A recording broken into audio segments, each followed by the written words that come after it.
देखिए प्रश्न दिया है कि यदि 4 कुर्सियों तथा 7 मेजों का जो मूल्य है वो 360 रुपया है और 6 कुर्सियों तथा 10 मेजों का मूल्य 520 रुपया है, तो एक कुर्सी तथा एक मेज का मूल्य वो भी अलग अलग ज्ञात करना है। तो पहले हम लोग क्या करते हैं कि कुर्सी और मेज का मूल्य जो है हम लोग मान लेते हैं।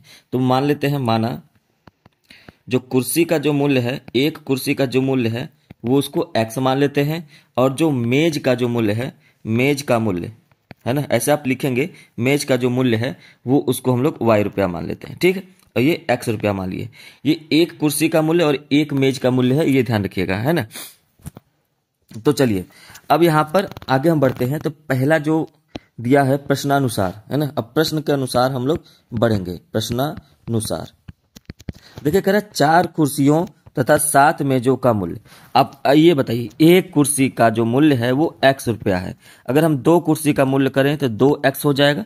जैसे अगर एक कुर्सी का मूल्य 5 रुपया है तो 2 कुर्सी का मूल्य क्या हो जाएगा, 2 गुणे 5 हो जाएगा, मतलब 10 आ जाता है। उसी तरीके से एक कुर्सी का मूल्य यदि x रुपया है तो 2 कुर्सी का 2x, तो यहाँ पे कितना करे 4 कुर्सी, तो 4 कुर्सी का मूल्य कितना हो जाएगा, 4x हो जाएगा। इसीलिए सबसे पहले लिखेंगे 4x। फिर आगे कह रहा है 7 मेजों का मूल्य। अब यहीं पर वो कंसेप्ट समझिए फिर से कि यदि एक मेज का जो मूल्य है वो कितना है, y रुपया है, और अगर 7 मेज का मूल्य बात करें तो क्या हो जाएगा, 7y हो जाएगा। तो कहेंगे 7y। कह रहा है कि इन टोटल को जोड़ने पर 360 रुपया आ रहा है, मतलब जो 4x है और जो 7y है इन दोनों को जोड़ रहे हैं तो आ रहा है 360 रुपया, ठीक है। तो अब इसके बाद देखिए यहां पर अब आप क्या कर सकते हैं, आगे बढ़ देंगे। 6 कुर्सी तथा 10 मेजों का मूल्य, 6 कुर्सी का मूल्य क्या हो जाएगा, 6x हो जाएगा, और 10 मेजों का मूल्य क्या हो जाएगा, 10y हो जाएगा। और इसी तरीके से टोटल जो मूल्य है वो कितना है, 520 रुपया है, ठीक है। अब यहां पर देखिए इन दोनों में दो आपके पास समीकरण निकल के आपके सामने आ गया। अब आप क्या कर सकते हैं, इन दोनों में से x का मान निकाल सकते हैं। अब चाहे प्रतिस्थापन विधि से निकालिए, चाहे किसी भी विधि से आपको x और y का मान निकाल लेना है, ठीक है। अब चाहे तो डायरेक्ट यहीं पे कर सकते हैं, लेकिन आप चाहे तो छोटा भी कर सकते हैं। देखिए जैसे ये दूसरे समीकरण में, इसको समीकरण नंबर 1 मान लेते हैं, इसको समीकरण नंबर 2।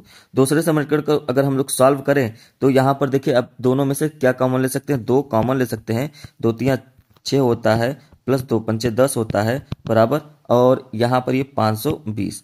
अब देखिए इस 2 से इसको काट देंगे, 2 दूना 4, 2 छक्का 12, तो क्या आ गया, 260 आ गया। तो 2 समीकरण आपके सामने निकल के आ गए। पहला क्या आया है, 4x प्लस 7y बराबर 360 आ गया, और दूसरा क्या आया है, 3x प्लस 5y बराबर 260 आ गया। अब यहां पर हम लोग क्या करेंगे कि इधर 3 से गुणा कर देते हैं, इधर 4 से गुणा कर देते हैं, क्योंकि हमको x का मान बराबर करके घटा देना है। तो अगर 3 से गुणा करेंगे तो ये क्या हो जाएगा, तो कहेंगे कि अब ये हो जाएगा 4 12x प्लस 7 21y बराबर, और ये क्या हो जाएगा 0 6 18 3 9 और 1 10। फिर नीचे क्या हो जाएगा, 4 12x हो जाएगा, प्लस अब ये 5 चौका 20y हो जाएगा बराबर। अब इसका गुणा कर देंगे तो 0 हो जाएगा, 6 6 24, और उसके बाद 4 दूनी 8 10 1040 हो गया। अब इसके बाद हम लोग क्या करेंगे, घटा देते हैं। जब घटाएंगे तो सबका जो सिंबल है वो चेंज हो जाएगा, जितने भी चिन्ह हैं। तो 12x में से 12x घटा देंगे तो 0 हो जाएगा, कट जाएगा। यहाँ 21y में से 20y घटा देंगे तो 1y बचेगा, मतलब y बचेगा। 1080 में से 1040 घटाएंगे तो कितना बचेगा, 40 बचेगा।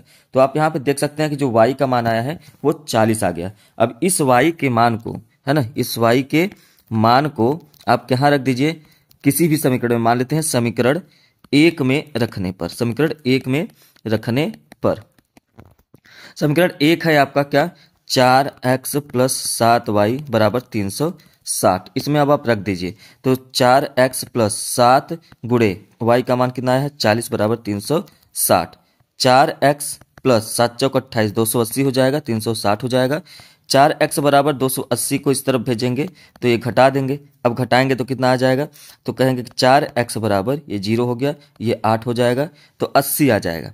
तो इसको फिर क्या करेंगे, x बराबर 80 बटे में 4 हो जाएगा, और इसको काट देंगे तो ये 20 आ जाएगा। तो x का मान कितना आ गया, 20 आ गया, बिल्कुल सही है। तो हम लोगों ने स्टार्टिंग में ही मान रखा था कि जो कुर्सी का मूल्य है अलग अलग निकालना है, x है, जो कि x का मान 20 रुपया आ गया, है ना। और उसके बाद क्या कह रहा है कि जो मेज का मूल्य है वो ₹y है और y का मूल्य कितना आ गया ₹40। ठीक है, तो x और y का जो वैल्यू आ गया वो आपके सामने है कि x का जो मान है वो ₹20 है और y का जो मान है वो ₹40 है। लास्ट में आप ऐसे लिख सकते हैं कि कुर्सी का मूल्य बराबर ₹30, ये ₹20 है ना, और जो ये आपका मेज का मूल्य है वो ₹40। ठीक, उम्मीद है कि आपको ये क्वेश्चन समझ में आया होगा। समझ में आया तो इसे लाइक करें, सब्सक्राइब करें।